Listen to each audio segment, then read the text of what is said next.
Hi friends, ഇന്ന് ആരിഫ എഴുതിയിരിക്കുന്ന മെയിലേക്ക് കിടക്കാം. മാഡം, എൻ്റെ പേര് ആരിഫ, വിവാഹിതയാണ്, 2 കുട്ടികളുടെ അമ്മയുമാണ്. മൂത്ത മകളുടെ കല്യാണം കഴിഞ്ഞു. ഇളയത് മകനാണ്, അവൻ +2 പഠിച്ചുകൊണ്ടിരിക്കുന്നു. എൻ്റെ ഹസ്ബൻഡിന് ആദ്യം ഗൾഫിലായിരുന്നു ബിസിനസ്. അത് കഴിഞ്ഞ് ഇപ്പോൾ 8 വർഷമായി നാട്ടിലാണ് ബിസിനസ്. നല്ല രീതിയിൽ പോകുന്നു മാഡം. 18ാമത്തെ വയസ്സിലായിരുന്നു എൻ്റെ കല്യാണം. അപ്പോൾ ഇക്കയ്ക്ക് 21 വയസ്സ്. 19ാമത്തെ വയസ്സിൽ ഞാനൊരു അമ്മയാകുകയും ചെയ്തു. അന്ന് അതൊന്നും വലിയ കാര്യമായിട്ട് തോന്നിയില്ല. ചുറ്റുപാടുമുള്ളവർക്കെല്ലാം അങ്ങനെ തന്നെയല്ലേ കല്യാണം. അപ്പോൾ വലിയ പ്രശ്നമായി തോന്നിയില്ല. എങ്കിലും മകൾ വളർന്നു വന്നു കഴിഞ്ഞപ്പോഴേക്കും എവിടെ പോയാലും ചേച്ചിയാണോ അല്ലെങ്കിൽ കൂട്ടുകാരിയാണോ ഇങ്ങനെയൊക്കെയുള്ള ചോദ്യങ്ങൾ ഞാൻ കേൾക്കാൻ തുടങ്ങി. അപ്പോഴാണ് എനിക്ക് മനസ്സിലായത്, 2 കുട്ടികളുണ്ടായിട്ടും എനിക്ക് വലിയ മച്യൂരിറ്റി ഒന്നുമില്ല. ഞാനും എൻ്റെ മകളെപ്പോലെ കൗമാരപ്രായത്തിൽ തുള്ളിച്ചാടി നടക്കുന്ന ഒരാളാണ്. പിന്നെ കുറച്ചൊക്കെ സ്വാതന്ത്ര്യം എനിക്കുണ്ടായിരുന്നു. എൻ്റെ ഇക്ക എൻ്റെ കാര്യങ്ങളിൽ അധികം കൈ കടത്തുന്ന ആളല്ല. എന്നെ വലിയ വിശ്വാസവുമാണ്. ഒരു പ്രശ്നവും പുള്ളിയുടെ ഭാഗത്തുനിന്ന് ഇന്ന് വരെ ഉണ്ടായിട്ടില്ല. പിന്നെ ഗൾഫിലായിരുന്നപ്പോൾ വല്ലപ്പോഴും മാത്രമേ വരികയുള്ളൂ. വന്നു കഴിഞ്ഞാൽ എന്നെ ശ്രദ്ധിച്ചുകൊണ്ട് വീട്ടിലായിരിക്കും. ഏതു നേരം എന്നെ ചുറ്റിപ്പറ്റി നടക്കും. അതുമാത്രമല്ല, മോഹിപ്പിക്കുന്ന പലതും അദ്ദേഹത്തിന് എനിക്ക് വേണ്ടി വാഗ്ദാനം ചെയ്യാനുമുണ്ടായിരുന്നു. അന്നത്തെ സമയത്ത് എൻ്റെ അമ്മായിയമ്മ നല്ല സപ്പോർട്ടായിരുന്നു. ഹസ്ബൻഡ് ലീവിന് വരുന്ന സമയത്ത് അമ്മായിയമ്മ എനിക്ക് വേണ്ടി ഒരു ജോലിയും അസൈൻ ചെയ്യില്ല. എന്നോട് പറയും, മോള് പോയി അവൻ്റെ കൂടെ ഇരുന്നു എന്ന്. അങ്ങനെ ശരിക്കും ഞങ്ങൾ വരുന്ന സമയത്ത് അടിപൊളിയായിരുന്നു, സംതൃപ്തകരമായ ജീവിതം. പിന്നെ ഹസ്ബൻഡ് പറഞ്ഞത് 2 കുട്ടികൾ മതിയെന്നാണ്. അത് കഴിഞ്ഞ് വേണ്ട എന്ന് വെച്ചിട്ട് സ്റ്റോപ്പൊന്നും ചെയ്തിട്ടില്ല. നമ്മൾ സൂക്ഷിച്ചാൽ മതി എന്ന് പറഞ്ഞു. പിന്നീട് പുള്ളിക്കാരൻ കുറേ ഗ്യാപ്പൊക്കെ കഴിഞ്ഞാണ് വരുന്നത്. അതുകൊണ്ട് തന്നെ സൂക്ഷിച്ചതുകൊണ്ട് പിന്നീട് കുട്ടികളൊന്നും ഉണ്ടായിട്ടുമില്ല. അതാണ് എൻ്റെ കഥ. മകള് ഡിഗ്രി പൂർത്തിയായി കഴിയുമ്പോൾ കല്യാണം എന്നാണ് അവളുടെ ബാപ്പ പറഞ്ഞത്. പിന്നെ അവൾക്ക് പഠിക്കണമെന്നുണ്ടെങ്കിൽ ഭർത്താവ് പറയുന്നതനുസരിച്ച് പഠിക്കാം, കുഴപ്പമൊന്നുമില്ല, ജോലിക്ക് പോകാം, അങ്ങനെയൊക്കെയുള്ള ചിന്തകളുള്ള ആളാണ് എൻ്റെ ഹസ്ബൻഡ്. ഒരു പ്രശ്നവുമില്ല. ഡിഗ്രി അവസാന വർഷമായപ്പോഴേക്കും അവൾക്ക് വേണ്ടി ഒത്തിരി ആലോചനകൾ വരാൻ തുടങ്ങി. പിന്നെ ഞങ്ങൾ ചെക്കനെ നന്നായി തിരിഞ്ഞും തുടങ്ങി. എൻ്റെ മോളൊരു സുന്ദരിയാണ്. അപ്പോൾ അവളെക്കാൾ 10 മടങ്ങ് സൗന്ദര്യമുള്ള ഒരു പുരുഷന് വരണമെന്നാണ് എൻ്റെ ആഗ്രഹം. കാര്യം, സുന്ദരികളായ പെണ്ണുങ്ങൾക്ക് സൗന്ദര്യമുള്ള ഭർത്താക്കന്മാർ തന്നെ വേണം, അല്ലെങ്കിൽ ഒരു ജോഡിപ്പൊരുത്തം കാണില്ല. നാട്ടുകാർ കണ്ടു കഴിഞ്ഞാൽ എന്ത് പറയും? ഞാൻ സുന്ദരിയാണ്, ഇക്കയും ജോറ് സുന്ദരൻ തന്നെയാണ്, അപ്പോൾ പിന്നെ ഞങ്ങൾ തമ്മിൽ നല്ല പൊരുത്തമാണെന്ന് എല്ലാവരും പറയും, ഇപ്പോഴും പറയും. അപ്പോൾ എൻ്റെ മകളെയും അങ്ങനെ തന്നെ അതിൽ കൂടുതൽ പൊരുത്തമുള്ള ആളെ കൊണ്ട് കല്യാണം കഴിപ്പിക്കാനാണ് എനിക്ക് താല്പര്യം. സത്യം പറയാമല്ലോ, ആദ്യം വന്ന 5-6 കൂട്ടരെ എനിക്കൊട്ടും ഇഷ്ടമായില്ല. എൻ്റെ ഹസ്ബൻഡ് പറഞ്ഞു കുഴപ്പമില്ല, നമുക്ക് അഡ്ജസ്റ്റ് ചെയ്യാവുന്ന ആൾക്കാരാണെന്ന്. ഞാൻ പറഞ്ഞു വേണ്ട, ഈ ചെറുക്കനല്ല എൻ്റെ മനസ്സിൽ നിന്ന്. അത് കിട്ടിക്കഴിഞ്ഞപ്പോൾ ഹസ്ബൻഡ് കളിയാക്കി, എടി എന്നെ ഉപേക്ഷിച്ച് മരുമോൻ്റെ കൂടെ പോകാനാണ് നിൻ്റെ പ്ലാനെന്ന്. ഞാൻ പറഞ്ഞു, പോ മനുഷ്യ, എൻ്റെ മോൾക്ക് നല്ലൊരു സുന്ദരനെ കണ്ടെത്താൻ വേണ്ടിയിട്ടാണ് ഞാൻ പറയുന്നതെന്ന്. ഹസ്ബൻഡിന് അറിയാം എനിക്ക് അങ്ങനെയൊന്നുമില്ല എന്ന്. അങ്ങനെ അവസാനം ഞങ്ങൾ പ്രതീക്ഷിക്കാതെ ഒരു ചെക്കൻ ഇങ്ങോട്ട് വന്നു. ആരോ പറഞ്ഞു കേട്ട് വന്നതാണ്. സർക്കാർ ഉദ്യോഗസ്ഥനാണ്. സർക്കാർ സർവീസ് കയറിയിട്ട് 2 വർഷമേ ആയുള്ളൂ. കണ്ടാൽ അതീവ സുന്ദരൻ, യഥാർത്ഥ മൊഞ്ചൻ എന്ന് പറഞ്ഞു കഴിഞ്ഞാൽ അവനാണ്. ഞങ്ങൾക്ക് 2 പേർക്കും നന്നായി ഇഷ്ടപ്പെട്ടു. എൻ്റെ മോൾക്കാണെങ്കിൽ അതിലേറെ. എല്ലാവർക്കും ഓക്കെ. പക്ഷേ സർക്കാർ ഉദ്യോഗസ്ഥനൊക്കെ അല്ലേ, എന്തെങ്കിലും കൂടുതൽ ചോദിക്കുമോ അതൊന്നും അറിയില്ല. പിന്നെ ഞങ്ങൾ ഇടത്തരം സാമ്പത്തികമുള്ളവരാണ്, അവരാണെങ്കിൽ നല്ല സാമ്പത്തികമുണ്ട്. എന്തായാലും ചെക്കന് യാതൊരു ഡിമാൻഡുമില്ലായിരുന്നു കല്യാണം കഴിച്ചു കൊടുക്കണമെന്ന്. അങ്ങനെ ഡിഗ്രി കഴിഞ്ഞപ്പോൾ മോളുടെ കല്യാണം കഴിഞ്ഞു. സൂപ്പറായിട്ട്, ഒരു പ്രശ്നവുമില്ല. തൽക്കാലം എൻ്റെ മരുമകനെ റിഷു എന്ന് വിളിക്കാം. ആ വീട്ടിലെ ഏറ്റവും ഇളയ ആളാണ് റിഷു. പിന്നെ പാപ്പയുണ്ട്, ഉമ്മയുണ്ട്. ഉമ്മയ്ക്ക് ഇത്തിരി വയ്യായ്കയുള്ള ആളാണ്, പ്രമേഹമൊക്കെ ബാധിച്ച് ഇരിക്കുകയാണ്. പക്ഷേ ഉപ്പയ്ക്ക് യാതൊരു കുഴപ്പമില്ല. ആ വീട്ടിൽ ജോലിക്കാരൊക്കെ ഉണ്ട്. എൻ്റെ മകൾ പ്രത്യേകിച്ച് ഒന്നും ചെയ്യേണ്ട കാര്യമില്ല. നല്ല വാത്സല്യമാണ് അവർക്ക്. ആദ്യത്തെ 3-4 മാസം മകളെയും മരുമകനെയും അപൂർവമായി മാത്രമേ ഈ വീട്ടിലേക്ക് വന്ന് ഞാൻ കണ്ടിട്ടുള്ളൂ. കാര്യം അവരുടെ വിരുന്നും പിന്നെ ഹണിമൂൺ യാത്രകളും അവൻ്റെ ജോലികളും അവധിയും എല്ലാമായിട്ട് അവർ ഭയങ്കര ബിസിയായിരുന്നു. എൻ്റെ മോൾക്ക് വളരെ സന്തോഷകരമായ ഒരു ജീവിതം കിട്ടിക്കഴിഞ്ഞപ്പോഴേക്കും എനിക്ക് സന്തോഷം തോന്നി. അതിനിടയ്ക്ക് എൻ്റെ മരുമകൻ എൻ്റെ ഭർത്താവിനെ വേറെ ചില ബിസിനസ് ചുമതലകൾ കൂടി ഏൽപ്പിച്ചു. അവിടുത്തെ ബാപ്പ കുറച്ച് ബിസിനസ്സൊക്കെ നോക്കി നടത്തുന്നുണ്ട്. ബാക്കി എക്സ്ട്രാ ഉള്ളത് ഇപ്പോൾ എൻ്റെ ഭർത്താവാണ് നോക്കുന്നത്. പിന്നെ മരുമകൻ അതിനുള്ള സാഹചര്യവുമില്ല, സമയവുമില്ല. അല്ലെങ്കിലും അത് ചെയ്യാൻ പാടില്ലല്ലോ, അവൻ സർക്കാർ ഉദ്യോഗസ്ഥനല്ലേ. മകളുടെ കല്യാണം കഴിഞ്ഞതോടുകൂടി വീട്ടിൽ നല്ലതേ ഉണ്ടായിട്ടുള്ളൂ. പിന്നെ ഹസ്ബൻഡ് കുറച്ചുകൂടി ബിസിയായി. അതാണ് മെയിൻ വ്യത്യാസം. ഇപ്പോൾ അദ്ദേഹത്തിന് ഒട്ടും സമയമില്ല. അതിൻ്റെതായ കുഴപ്പങ്ങൾ എനിക്കുണ്ട്. പണ്ടത്തെ പോലെ എൻ്റെ അടുത്ത് വന്നിരിക്കുന്നില്ല. ഞാനിത് പറയുമ്പോഴേക്കും എൻ്റെ ഹസ്ബൻഡ് പറയും, മോളുടെ കല്യാണം കഴിഞ്ഞു എന്നത് ഓർക്കണമെന്ന്. അപ്പോൾ ഞാൻ കേന്ദ്രീകൃത സംവിധാനത്തിൽ ഒരു കിഴക്ക് കൊടുത്തിട്ട് പറയും, എന്നിട്ട് നിങ്ങൾക്ക് ഇതുവരെയും ഒരു ഉണർവ് കുറവും ഇല്ലല്ലോ എന്ന് പറയുമ്പോഴേക്കും പുള്ളിക്കാരൻ പറയും, ആഹാ, അപ്പം ഇത് നോക്കി നീ ഇരിക്കുകയാണോ? ഇത് പിന്നെ നോക്കാതെ ഞാൻ അടുത്ത വീട്ടിലെ ഇക്കായെ നോക്കാൻ പറ്റുമോ എന്ന് ചോദിച്ചു കഴിഞ്ഞപ്പോഴേക്കും ഹസ്ബൻഡിനോട് പറഞ്ഞു, എന്തായാലും അടുത്ത കാലത്തൊന്നും ഒരു കുഴപ്പം എനിക്ക് സംഭവിക്കില്ലെന്ന്. ഞാൻ പറഞ്ഞു, കുഴപ്പം സംഭവിച്ചാലും ഇല്ലെങ്കിലും ആവശ്യമുള്ളപ്പോൾ ഉപകരിക്കണ്ടേ മനുഷ്യ, നിങ്ങളിങ്ങനെ നടന്നാലോ? എടി, മരുമകനെ ഏൽപ്പിച്ചൊരു പണിയാണ്, അപ്പം എനിക്കിത് ചെയ്ത് തീർത്തല്ലേ പറ്റുകയുള്ളൂ. പിന്നെ ഞാനുള്ളപ്പോൾ നിന്നെ വിസ്തരിച്ച് ശ്രദ്ധിക്കുന്നില്ലേ? അതെപ്പോഴാ? വല്ലപ്പോഴും മാത്രമല്ലേ ഉള്ളൂ. പിന്നെ നിങ്ങൾക്ക് പഴയതുപോലെ എന്നോട് സ്നേഹമില്ല. ഇതാണ് പെണ്ണുങ്ങളുടെ പല്ലവി. ചുമ്മാ ഇരിക്കുമ്പോൾ പറയും സ്നേഹമില്ല സ്നേഹമില്ല എന്ന്. എന്തായാലും ബിസിനസ്സൊക്കെ ഒന്ന് പച്ച പിടിക്കട്ടെ, അപ്പോൾ ഞാനിങ്ങി വരില്ലേ മുത്തേ എന്ന് പറയും. പോകള്ള എന്ന് പറഞ്ഞ് ഞാനൊന്ന് സൊള്ളും. ഇത്തിരി പ്രായമായെങ്കിലും അത്ര വലിയ പ്രായമൊന്നും ആയിട്ടില്ലല്ലോ, നിർത്താനൊന്നും സമയമായിട്ടില്ല. അപ്പോൾ പിന്നെ ഞാനെന്തിനാ മാഡം സൊള്ളാതിരിക്കുന്നത്? ഭർത്താവുമായിട്ട് കൊഞ്ചിക്കുഴയാൻ ഏത് പെണ്ണാ ആഗ്രഹിക്കാത്തത്? കാര്യങ്ങൾ ഇങ്ങനെ മുന്നോട്ട് പോകുന്നതിനിടയ്ക്ക് ഒരു ദിവസം എൻ്റെ മകൾ ഗർഭിണിയായി. അതറിഞ്ഞ് ഒന്ന് സന്തോഷം വന്ന് തുടങ്ങിയതേ ഉണ്ടായിരുന്നുള്ളൂ. അപ്പോഴേക്കും അത് പോവുകയും ചെയ്തു. അവൾ റെസ്റ്റിലായി. ആ സമയത്ത് ഇങ്ങോട്ട് കൊണ്ടുവരാതെ ഞാൻ അങ്ങോട്ട് പോയി. കാര്യം അവിടുത്തെ അമ്മായിമ്മയ്ക്ക് വയ്യാതിരിക്കുകയാണല്ലോ. മരുമകളെ ഭയങ്കര കാര്യമാണ് അമ്മായിമ്മയ്ക്ക്. അപ്പം എൻ്റെ മോൾ അവിടെ നിന്നോട്ടെ, 10 ദിവസം ചുമ്മാ അവൾക്കൊരു സപ്പോർട്ടിന് വേണ്ടിയിട്ട് കൂടെ നിൽക്കാം എന്ന് പറഞ്ഞ് ഞാനവിടെ പോയി നിന്നു. അതുമാത്രമല്ല, മരുമകനും പറഞ്ഞു, അമ്മായിമ്മയും അവിടുത്തെ അമ്മായിച്ചനും എല്ലാം എന്നെ വിളിച്ചു. ഇക്കയോട് പറഞ്ഞു, പിന്നെ മോനെ എൻ്റെ അനിയത്തിയുടെ വീട്ടിലാക്കി. അവളാണെങ്കിൽ പൊന്നുപോലെ നോക്കിക്കോളും, അവനാണെങ്കിൽ അവിടെ നിൽക്കാൻ ഇഷ്ടമാണ്. അങ്ങനെ സമാധാനത്തോടു കൂടി ഞാൻ അവിടെ ചെന്നു. അവിടെ ചെന്ന് കഴിഞ്ഞപ്പോഴാണ് മരുമകന് നല്ല സ്നേഹമുള്ള ആളാണ്. പിന്നെ അമ്മായിമ്മയാണെങ്കിലും അതുപോലെ നല്ലൊരു സ്ത്രീയാണ്. അതെനിക്ക് മനസ്സിലായത്. അവിടുത്തെ ബാപ്പയ്ക്ക് ഭയങ്കര കാര്യമാണ്, ഒരു പ്രശ്നവുമില്ല, എല്ലാവരോടും നല്ല സ്നേഹം, ഒരു മാതൃകാ കുടുംബം എന്നെനിക്ക് തോന്നി. പക്ഷേ 3 ദിവസം കഴിഞ്ഞപ്പോഴേക്കും അത് മാതൃകാ കുടുംബമാണോ അല്ലയോ എന്ന് എനിക്കൊരു സംശയം തോന്നി. അതിന് കാരണം എൻ്റെ മകളുടെ അമ്മായിയച്ഛൻ്റെ ചില ലീലാവിലാസങ്ങളാണ്. ഞാനവിടെ തനിച്ചിരിക്കുന്നത് കണ്ടാൽ ഉടനെ തന്നെ എൻ്റെ അടുത്ത് വന്നിരുന്ന് ഓരോന്നൊക്കെ സംസാരിക്കാൻ തുടങ്ങും. പണ്ട് കാലത്ത് അയാൾ ഒത്തിരി പേർക്ക് ഇഷ്ടമുള്ള ഒരാളായിരുന്നു. പെണ്ണുങ്ങളെല്ലാം അയാളെ നോക്കിയിരുന്നു. പിന്നെ കല്യാണം കഴിച്ചപ്പോഴാണ് അയാൾ അതൊക്കെ ഒന്ന് നിർത്തിയത്. ഒരു റോമിയായിരുന്നു എന്നൊക്കെ എന്നോട് പറഞ്ഞു. അത് കേട്ടപ്പോൾ എനിക്ക് അസ്വസ്ഥയാണ് തോന്നിയത്. ഇയാൾ എന്തിനാണ് കാര്യമായ കാര്യങ്ങൾ പറയാതെ അയാളുടെ പഴയ ഹിസ്റ്ററിയൊക്കെ എന്നോട് പറഞ്ഞത്? വേറെ വല്ല ദുരുദ്ദേശമുണ്ടോ എന്ന് എനിക്ക് തോന്നി. ഞാൻ വെറുതെ മോളി കേട്ടു. അത് കഴിഞ്ഞപ്പോൾ എന്നോട് പറഞ്ഞു, ഞാൻ നല്ല സുന്ദരിയായ ഒരു പെണ്ണിനെയാണ് കല്യാണം കഴിച്ചത്. ഇപ്പോൾ ഉള്ള എൻ്റെ ഭാര്യയെക്കുറിച്ചാണ് പറഞ്ഞത്.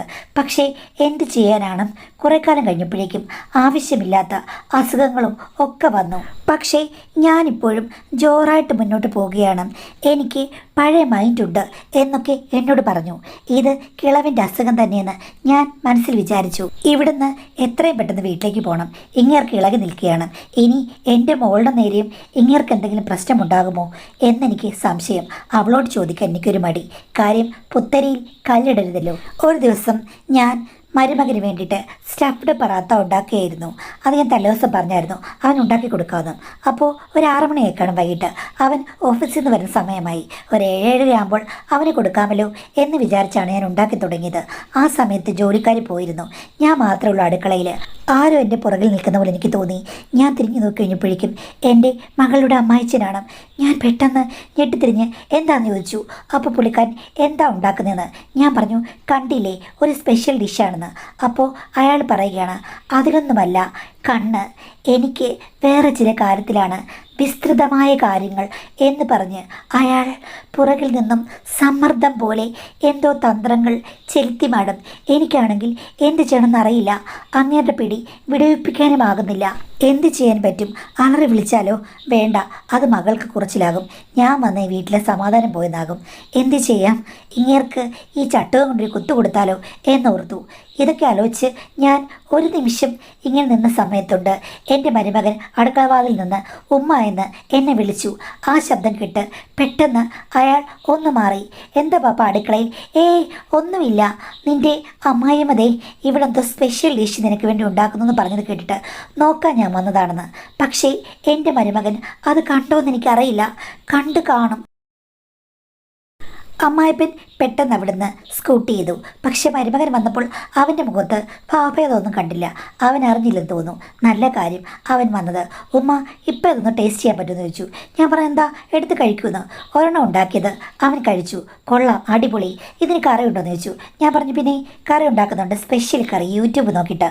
ആഹാ, ഉമ്മയുടെ യൂട്യൂബ് നോക്കിയുള്ള കറി എനിക്ക് ഒന്ന് രുചിക്കണം. അതിനെന്താ മോനെ, എല്ലാം നിനക്ക് വേണ്ടിയിട്ടാണ്. അത് കഴിഞ്ഞിട്ട് മറ്റുള്ളവർക്ക് കൊടുക്കുന്നുള്ളൂ എന്ന് പറഞ്ഞു. അവന് ചിരിച്ചുകൊണ്ട് എൻ്റെ മകളുടെ അടുത്തേക്ക് പോയി. എന്തായാലും അവനൊന്നും അറിഞ്ഞു കാണില്ല. ഭാഗ്യം. ഞാനായിട്ടിനിയൊന്നും പറയാനും പോകുന്നില്ല. ഇവിടെ നിന്ന് എത്രയും പെട്ടെന്ന് വീട്ടിലേക്ക് തിരിച്ചു പോകണം എന്ന് ഞാൻ മനസ്സിൽ വിചാരിച്ചു. പക്ഷേ ഒരു അരമണിക്കൂർ കഴിഞ്ഞപ്പോൾ ഞാനെല്ലാം ഉണ്ടാക്കിക്കഴിഞ്ഞ് ഒന്ന് സെർവ് ചെയ്യാൻ റെഡിയാക്കി വെക്കുമ്പോഴുണ്ട് മരുമകൻ അടുക്കളയിലേക്ക് വന്നു. എന്നെ കണ്ടതും അങ്ങോട്ടും ഇങ്ങോട്ടും നോക്കിയിട്ട് പറഞ്ഞു, ഉമ്മ സോറിന്ന്. സോറിയോ? അത് നീ തെറ്റൊന്നും ചെയ്തില്ലല്ലോ എന്ന്. അപ്പോൾ അവൻ പറഞ്ഞു, ഞാനല്ല തെറ്റ് ചെയ്തത്, എൻ്റെ ബാപ്പയാണ്. ബാപ്പ തെറ്റ് ചെയ്താലും ഞാൻ തെറ്റ് ചെയ്ത പോലെയാണെന്ന്. ഞാൻ ചോദിച്ചു, മോനെ നീ കണ്ടോന്ന്. അപ്പോൾ അവൻ പറഞ്ഞു, ഉമ്മ ആരോടും പറയരുത്, ബാപ്പയുടെ സ്വഭാവം പണ്ട് എങ്ങനെയാണ്. ഉമ്മയ്ക്ക് 35-ാമത്തെ വയസ്സിലാണ് അസുഖങ്ങളൊക്കെ വന്ന് ക്ഷീണം തുടങ്ങുന്നത്. ആ സമയം മുതൽ ഇങ്ങനെയാണ്. ഇവിടെ നിൽക്കുന്ന ആരെയും വെറുതെ വിടില്ല. ഇത്രയും കാലം ജോലിക്ക് നിന്ന ആൾക്കാരോടായിരുന്നു പ്രശ്നം. പക്ഷേ അതിൽ ഇപ്പോൾ നിൽക്കുന്നവർക്കില്ലേ ഒരു പ്രശ്നവുമില്ല. അവരെല്ലാം സഹിക്കുന്ന ടൈപ്പാണ്. സഹകരണ മനോഭാവമുണ്ട്. അതുകൊണ്ട് പ്രശ്നങ്ങളൊന്നുമില്ല. ഉമ്മയ്ക്ക് എല്ലാം അറിയാം. പക്ഷേ വീട്ടിൽ വരുന്ന ബന്ധുക്കളോട് ഇതാദ്യമാണ് ഞാനും കണ്ട് ഞെട്ടിപ്പോയെന്ന് പറഞ്ഞു. എന്ത് ചെയ്യാനാ, ചിലരങ്ങനെയാണ്. എന്തായാലും മോനെ ഞാൻ 2 ദിവസം കൂടെ നിൽക്കുന്നുള്ളൂ, എന്നിട്ട് വീട്ടിൽ പോകാൻ പോവുകയാണ്. അപ്പോൾ അവൻ പറഞ്ഞു, ശരിയാ ഉമ്മ, വീട്ടിൽ നിൽക്കുന്നത് നല്ലത്. ശരിക്കും ഇപ്പോൾ ഇവക്ക് ഉമ്മയുടെ കൂട്ട് ആവശ്യമില്ല, ഞങ്ങൾ അങ്ങോട്ട് വന്ന് കുറച്ച് ദിവസം നിൽക്കാം എന്ന് പറഞ്ഞു. ഞാൻ പറഞ്ഞു, അതാണ് നല്ല ഐഡിയ. നിനക്ക് അങ്ങനെ പറ്റുമെന്നുണ്ടെങ്കിൽ അവളെ വിളിച്ചുകൊണ്ട് വീട്ടിൽ വന്ന് താമസിക്കുക, എനിക്ക് ഇതൊന്നും സഹിക്കാൻ പറ്റില്ലെന്ന് പറഞ്ഞു. അപ്പോൾ അവനോട് പറഞ്ഞു, സോറി, എന്ത് ചെയ്യാൻ, പുള്ളിയുടെ സ്വഭാവം അങ്ങനെ ആയിപ്പോയി. പിന്നെ ഫ്രസ്ട്രേഷനും കാണും. സ്വന്തം ഭാര്യ വയ്യാതിരിക്കുകയാണ്, മറ്റൊരു കല്യാണം കഴിക്കാനും പുള്ളിക്ക് പറ്റുന്നില്ല. അപ്പം ആവശ്യങ്ങളുടെ പ്രശ്നങ്ങൾ കാണും ഉമ്മ. അതിപ്പോൾ പറഞ്ഞിട്ട് കാര്യമില്ലയോ, ഉമ്മയോട് കൂടുതൽ എനിക്ക് പറയാൻ പറ്റില്ലോ എന്ന് പറഞ്ഞു. അതൊക്കെ ശരിയാ മോനെ, അതൊക്കെ ചെറുപ്പമല്ലേ, ആഗ്രഹങ്ങളുണ്ട്, അതൊക്കെ എനിക്ക് മനസ്സിലാകും. പക്ഷേ പുള്ളിക്ക് പോകാനുള്ള സ്വാതന്ത്ര്യമുണ്ട്, ആരും അതിൽ ഇടപെടുന്നുമില്ല. അതുകൊണ്ട് ഇഷ്ടമില്ലാത്തവരുടെ തോളെ കയറണമെന്ന് അർത്ഥമല്ലോ എന്ന് പറഞ്ഞു. ശരിയാ ഉമ്മ എന്ന് പറഞ്ഞ് അവൻ എൻ്റെ തോളത്ത് തൊട്ടിട്ട് പറഞ്ഞു, ഉമ്മ ഇതൊന്നും കാര്യമാക്കണ്ട, വീട്ടിലേക്ക് പോയിക്കോ, നാളെ തന്നെ ഞങ്ങൾ അങ്ങോട്ട് വന്നേക്ക് 2 ദിവസം കഴിഞ്ഞെന്ന് പറഞ്ഞു. അങ്ങനെ ഞാൻ പോയി. അങ്ങനോട് ഞാൻ പിന്നെ അതിനെക്കുറിച്ച് കൂടുതൽ എക്സ്പ്ലെയിൻ ഒന്നും ചെയ്യാൻ പോയില്ല, മോളോട് പറഞ്ഞില്ല. എന്തായാലും വീട്ടിൽ ചെന്ന് 2 ദിവസം കഴിഞ്ഞപ്പോഴേക്കും മോളും ഹസ്ബൻഡും കൂടെ അവിടെ വന്നു. അവരിനി ഒരാഴ്ച കഴിഞ്ഞ് പോകുന്നുള്ളൂ എന്ന് പറഞ്ഞു. അപ്പോൾ വൈകിട്ട് ഡ്യൂട്ടി കഴിയുമ്പോഴേക്കും അവൻ വീട്ടിലേക്ക് വരും. അടുക്കളയിൽ എന്നെ വന്ന് സഹായിക്കും. എൻ്റെ മോൾക്കാണെങ്കിൽ നല്ല ക്ഷീണമുണ്ട്, അവളാണെങ്കിൽ എഴുന്നേക്കില്ല. എല്ലാം അങ്ങോട്ട് കൊണ്ട് കൊടുത്താൽ അത്രയും നല്ലെന്നുള്ള നിലയ്ക്കാണ്. പിന്നെ മരുമകന് അത്യാവശ്യം അടുക്കളപ്പണിയൊക്കെ അറിയാം. നല്ല ഭംഗിയായിട്ട് പച്ചക്കറിയൊക്കെ നുറുക്കും. അതൊക്കെ കണ്ടപ്പോൾ എനിക്കൊരു സന്തോഷം. അങ്ങനെ ഞങ്ങൾ 2 പേരും കൂടി അവിടെ കഥകളൊക്കെ പറഞ്ഞ് ഇങ്ങനെ പാചകം ചെയ്യാൻ തുടങ്ങി. അവന് ഒത്തിരി വിഭവങ്ങൾ വേണം, എനിക്കാണെങ്കിൽ ഉണ്ടാക്കി കൊടുക്കാൻ ഇഷ്ടവുമാണ്. അപ്പോൾ അവൻ പഴയ കഥകൾ പറയും, ഞാൻ എൻ്റെ കഥകൾ പറയും. എൻ്റെ കല്യാണം പണ്ട് നേരത്തെ കഴിഞ്ഞതും ഹസ്ബൻഡും ഞാനും തമ്മിലുള്ള അടുപ്പവും പരിഭവവും ഒക്കെ ഞാൻ അവനോട് വിസ്തരിച്ചു പറഞ്ഞു. എന്ന് വെച്ചിട്ട് ഡോസ് കൂടിയ രീതിയിലൊന്നുമല്ല, ചെറിയ രീതിയിലും. അവനും പണ്ടൊരു പ്രേമം ഉണ്ടായിരുന്നു, അത് പൊട്ടിപ്പോയ കാര്യമൊക്കെ എന്നോട് പറഞ്ഞു. പതുക്കെ പതുക്കെ ആ കാര്യങ്ങൾ അവൻ്റെ ബാപ്പയുടെ കഥകളിലേക്കായി. അപ്പോൾ അവനോട് പറഞ്ഞു, ബാപ്പ പിന്നെ ഒരു റോമിയാണെന്ന് പറഞ്ഞതിൽ തെറ്റൊന്നുമില്ല. പുള്ളിക്കാരൻ എവിടെ നോക്കിയെന്ന് പറഞ്ഞാലും സുലഭമായി പുള്ളിക്കാരന് ലഭിക്കും. വല വീശിക്കഴിഞ്ഞു കഴിഞ്ഞാൽ വലിയ മീനെ കിട്ടും എന്ന് പറഞ്ഞതുപോലെയാണ് സ്വഭാവം. അതിന് പല കാരണങ്ങളുമുണ്ട്. ഞങ്ങളുടെ വീട്ടിൽ 2 വർഷത്തിന് മുമ്പ് വീട്ടുപണിക്ക് ഒരക്ക വന്നിരുന്നു. ആ അക്ക എന്നോട് ഭയങ്കര സ്നേഹത്തിലാണ് സംസാരിച്ചുകൊണ്ടിരുന്നത്. ഒരു ദിവസം പാപ്പയും അവരും തമ്മിൽ നല്ല കോർഡിനേഷനാണെന്ന് എനിക്ക് മനസ്സിലായി. ഞാൻ അത് ശ്രദ്ധിക്കാൻ പോയില്ല, പതിവുള്ളതല്ലേ. പക്ഷേ അടുക്കള ഒരു ദിവസം ഞാൻ ചെന്ന് കഴിഞ്ഞപ്പോഴേക്കും അവരെന്നോട് ചോദിക്കുകയാണ്, അയ്യോ മോൻ എന്തിനാണ് ഇടയ്ക്കിടയ്ക്ക് അടുക്കളയിലേക്ക് വരുന്നത്? ബാപ്പയെ പോലെ മോൻ്റെ മനസ്സിലും എന്തെങ്കിലും ഉദ്ദേശങ്ങളുണ്ടോ എന്ന്. ഞാനത് കേട്ട് ഞെട്ടിപ്പോയി. ഞാനാണെങ്കിൽ ഉമ്മയുള്ളപ്പോൾ മുതൽ അടുക്കളയിൽ കയറി ഇറങ്ങി നടക്കുന്നതാണ്. എനിക്ക് ഈ അടുക്കള ജോലിയൊക്കെ ചെയ്യാനും കുറച്ച് ഇഷ്ടമാണ്. ഞാൻ പറഞ്ഞു, ഏയ് അക്ക, അതിനൊന്നുമല്ല ഞാൻ വന്നേന്ന്.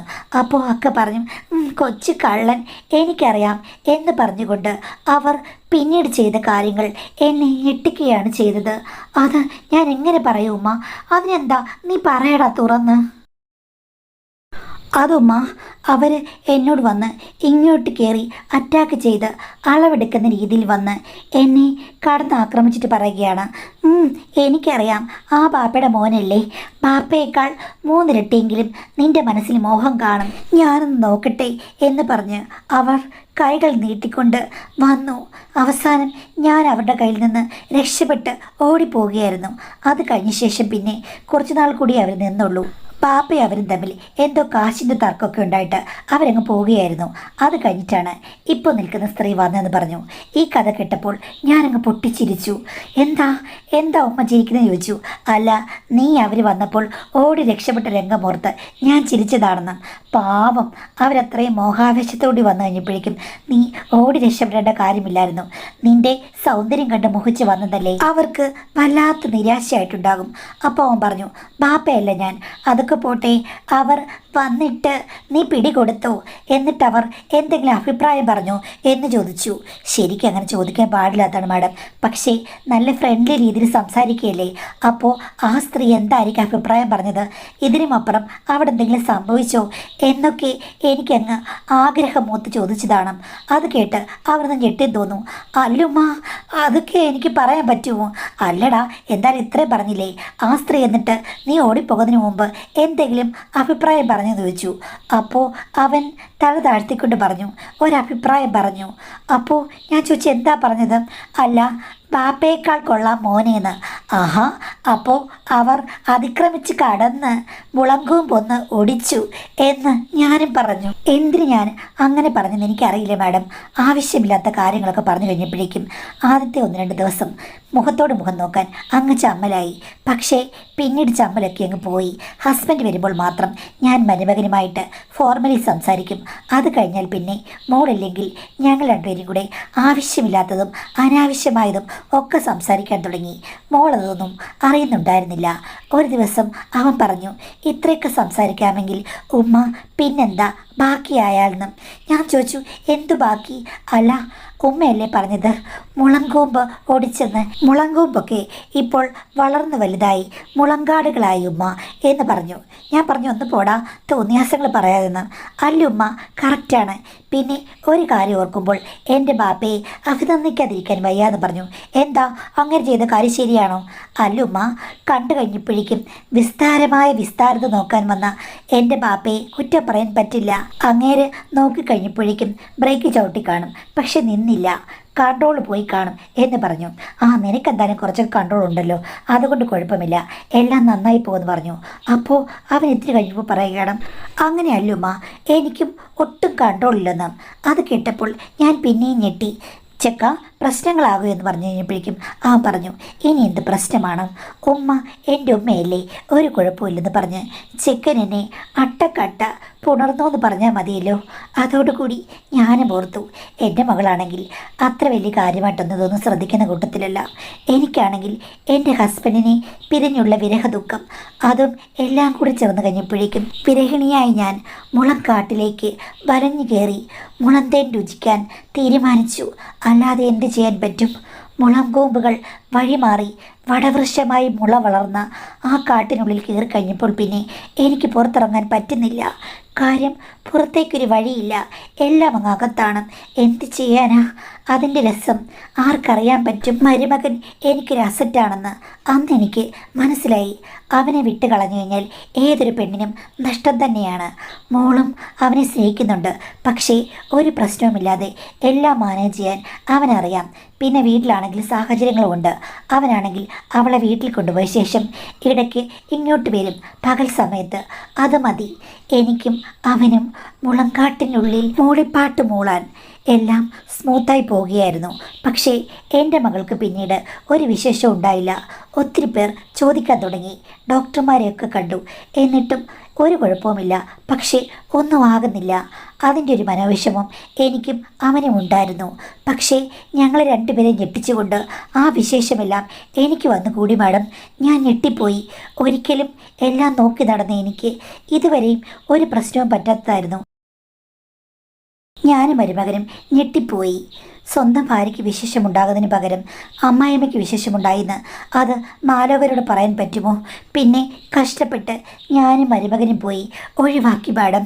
മകൾക്ക് ഇതുവരെ വിശേഷമൊന്നുമായില്ല. പക്ഷേ അതുകൊണ്ട് തന്നെ എൻ്റെ മനസ്സ് ഇപ്പോൾ നല്ല കുറ്റബോധത്തിലാണ്. എൻ്റെ മകൾക്ക് ഒന്നും റെഡിയാകുന്നില്ല. എനിക്കാണെങ്കിൽ റെഡിയായിട്ട് അത് ഒഴിവാക്കുകയും ചെയ്തു. അതൊക്കെ എന്താണ്? എനിക്ക് ഒരു പിടിയും കിട്ടുന്നില്ല.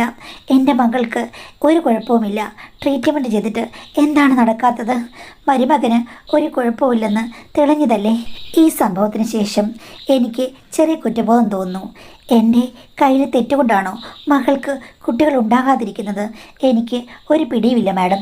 മനസ്സ് നല്ല അസ്വസ്ഥമാണ്. മാഡം വായിച്ചിട്ട് മറുപടി തരണമെന്നാണ് പറഞ്ഞിരിക്കുന്നത്. എന്തായാലും ഇതിന് മറുപടി എന്ന് പറയുമ്പോഴേക്കും അത് അവരുടെ ശരീരപ്രകൃതി അനുസരിച്ചിട്ട് പ്രകൃതി കൊടുക്കുന്ന അല്ലെങ്കിൽ പല ഘടകങ്ങൾ ചേർന്നിട്ടാണ് ഇങ്ങനൊരവസ്ഥ ഉണ്ടാകുന്നത്.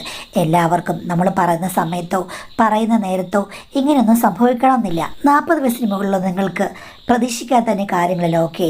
പക്ഷേ ചെറുപ്പക്കാരിയായ മകൾക്ക് ഒന്നുമില്ല. അതൊക്കെ ശരിക്കും പറഞ്ഞു കഴിഞ്ഞാൽ വിചിത്രമായ ഈ ലോക നിയമമാണ്. നമുക്കൊന്നും ചെയ്യാൻ പറ്റില്ല. പക്ഷേ ശ്രദ്ധിക്കാം, കൂടുതൽ പരിശോധനകൾ ചെയ്യാം. ഈ പറയുന്നത് പോലെ ചില പ്രത്യേക സമയങ്ങളിൽ കാര്യങ്ങൾ അത് കറക്റ്റായിട്ട് മുന്നോട്ട് കൊണ്ടുപോയി കഴിഞ്ഞ് കഴിഞ്ഞാൽ ആ സമയത്ത് ചാൻസ് കൂടുതലാണ്. ഇതൊക്കെ ഡോക്ടർ പറഞ്ഞു തന്നു കാണുമല്ലോ. അപ്പോൾ മരുമകനും മകളും അതേപോലെ നിർദ്ദേശങ്ങളനുസരിച്ച് മുന്നോട്ട് പോകട്ടെ, ഫലമുണ്ടാകും. പക്ഷേ ഇങ്ങനൊരു കാര്യം സംഭവിക്കാനിരുന്നു നിങ്ങൾക്ക് കുറ്റബോധം തോന്നണമെന്ന് പറഞ്ഞതിൽ വലിയ കാര്യമൊന്നുമില്ല. അത് വലിയൊരു കുറ്റബോധമായിട്ട് എനിക്ക് തോന്നുന്നില്ല. അതൊരു ന്യായീകരണം മാത്രമാണ്. ശരിക്കും കുറ്റബോധം ഉണ്ടായിരുന്നെങ്കിൽ ഓക്കെ, നടന്നു, ശരി, ഇനി വേണ്ട എന്ന് പറഞ്ഞ് മകളുടെ ജീവിതത്തിൽ നിന്ന് നിങ്ങൾ ഒഴിഞ്ഞു പോകണമായിരുന്നു. ഇതിപ്പം നിങ്ങൾക്കിങ്ങനെ വന്നു കഴിഞ്ഞപ്പോഴേക്കും അയ്യോ എൻ്റെ മോൾക്കൊന്നുമില്ലേ, എനിക്കങ്ങായി എന്ന് പറയുന്നതിനോട് എനിക്ക് പേഴ്സണലി വലിയ സിമ്പതിയോ അല്ലെങ്കിൽ കുറ്റബോധമാണെന്നോ തോന്നുന്നില്ല. അപ്പോൾ എനിക്കിത്തരം ബന്ധങ്ങളോട് ഒരു ന്യായീകരണവുമില്ല. ശരിക്കും പറഞ്ഞു കഴിഞ്ഞാൽ നിർത്തിയിട്ട് അവരവരുടെ ജീവിതം നോക്കട്ടെ. നിങ്ങൾ നിങ്ങളുടെ ഭർത്താവുമായിട്ട് സ്നേഹത്തോടുകൂടി കഴിയുക. ഒത്തിരി കാര്യങ്ങളിലേക്ക് പോയി കഴിഞ്ഞാൽ കോംപ്ലിക്കേഷൻസ് ഉണ്ടാകും. അത് പിന്നെ മനപ്രയാസമാകും. ഈ ഒരു കുറ്റബോധം പിന്നീട് വലിയ കാര്യങ്ങളിലേക്കും കുഴപ്പങ്ങളിലേക്കും ചെന്ന് പെട്ടിട്ട് അയ്യോ കുടുംബമെല്ലാം കുട്ടിച്ചോറായെന്ന് പറഞ്ഞിട്ട് കാര്യമില്ല. ഓരോ മനുഷ്യർക്കും സാഹചര്യങ്ങൾ കൊണ്ട് ചിലപ്പോൾ തെറ്റുകൾ സംഭവിച്ചേക്കാം. പക്ഷേ തിരുത്തേണ്ട സമയത്ത് അത് തിരുത്തി മുന്നോട്ട് പോവുകയാണെങ്കിൽ ഒരു പ്രശ്നവും ഉണ്ടാകില്ലെന്നാണ് എനിക്ക് പറയാനുള്ളത്. അത് നിങ്ങൾ ശ്രദ്ധിച്ച് മുന്നോട്ട് പോവുക.